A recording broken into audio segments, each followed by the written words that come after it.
আগুন দেয়া হয়েছে বীর মুক্তিযোদ্ধা আব্দুল মান্নান খানের কবরে। সকালে কবর জিয়ারত করতে যেয়ে ছাই ও আগুন দেখেন স্বজনরা। শরীয়তপুর সদর উপজেলা নিয়ামতপুর গ্রামে ঘটে এই ঘটনা। এমন ঘটনায় তীব্র নিন্দা ও ক্ষোভ জানিয়েছেন এলাকাবাসী ও মুক্তিযোদ্ধারা। শরীয়তপুর প্রতিনিধি আবুল বাশারের তথ্যচিত্রে ডেস্ক রিপোর্ট। আপনার প্রিয় কাপড়ের যত্নে এলো এনজাইম সমৃদ্ধ Arik silver wash detergent powder 500 গ্রাম মাত্র 70 টাকা। প্রিমার্ক। সোমবার গভীর রাতে দুর্বৃত্তরা বীর মুক্তিযোদ্ধা আব্দুল মান্নান খাঁর কবরের ওপর কাঠ ও খড়কুটো জড়ো করে আগুন দিয়ে পালিয়ে যায়। প্রতিদিনের মতো সকালে স্বামীর কবর জিয়ারত করতে গিয়ে এ দৃশ্য দেখেন তার স্ত্রী। পোড়া ছাই ও আগুনের চিহ্ন দেখে চিৎকার করলে পরিবারের সদস্যরা ঘটনাস্থলে ছুটে আসেন। একটা ঘৃণিত কাজ করছে, আর কেন হচ্ছে তাদের কি উদ্দেশ্য, হয়তো পুরা মুক্তিযোদ্ধার এবং পুরা বাংলাদেশটাকে একটা প্রশ্নবিদ্ধ করছে আর কি। তারা স্বাধীনতা দিবসের দিন এই দিনে যেন আর কবরের উপর আগুন দেয়, এর তো নির্দিষ্ট মানুষ আর পৃথিবীতে হইতে পারে না স্যার, হইতে পারে না।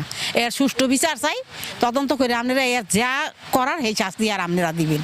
এ ঘটনায় এলাকায় উদ্বেগ ও ক্ষোভ বিরাজ করছে। সহযোদ্ধারা এ ঘটনার বিচার দাবি করেন। জেলা প্রশাসক এবং পুলিশ সুপার মহোদয়ের কাছে আমার জোর দাবি, যাতে আমরা এই বৃদ্ধ বয়সে, শেষ বয়সে আমরা কোনো মুক্তিযোদ্ধারা অপমানিত না হই, মুক্তিযোদ্ধাদের মান সম্মান ক্ষুণ্ণ না হয়, সেই দিকে লক্ষ্য রেখে তারা জানি তাদের কার্যক্রম পরিচালনা করেন। আমার ভাইয়ের কবরের আগুন, আমি মারা গেলে তো আমারও খবরের একদিন হবে। এই স্বৈরাচারী রাজাকাররা আলবদর আলসামসরা এই কথা আমার ধারণা আর কি। বিষয়টি গুরুত্ব সহকারে তদন্ত করে প্রয়োজনীয় আইনি ব্যবস্থা নেওয়ার কথা জানিয়েছে পুলিশ। ইনভেস্টিগেশন করতেছি, যদি তাদের বিরুদ্ধে কারো বিরুদ্ধে অভিযোগ তারা দাখিল করে আমরা আইনগত ব্যবস্থা নেব। তারপর আমরা বিষয়টা গুরুত্ব সহকারে দেখতেছি।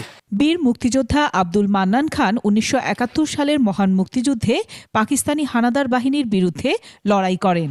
তিনি 2010 সালের 8 জানুয়ারি মৃত্যুবরণ করেন।